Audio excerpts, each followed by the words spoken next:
Okay, ako nga pala si Jade Marcasinto, ang detail operator ng RB2 Gigaraw. At ito naman po ang aming smoke purifier na nagamit sa loob ng 6 na araw na may total of 27 meters.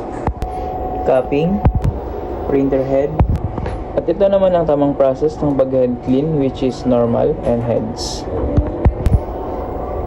So ayan, and always check lang po kung lapat po. After naman ma-head clean, punasan ng wiper. After naman po mapunasan ng wiper and pinazole test naman po natin.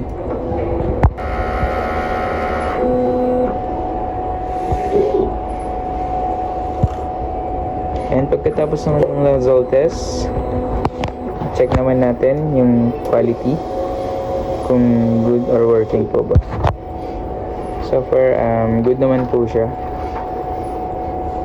Yan. And dito naman po sa tanking level system is good naman po. Na-check naman po palagi. Ito naman po yung AVR at yung waste tank na na-dispose kahapon. Dito naman po nakalagay ang aming ground wire na connected sa DTF machine. Bali dito naman na part nakalagay ang aming mga stock na used ink, unused ink, and DTF powder. And dito naman po ang aming mga DTF film. Daily output, updated.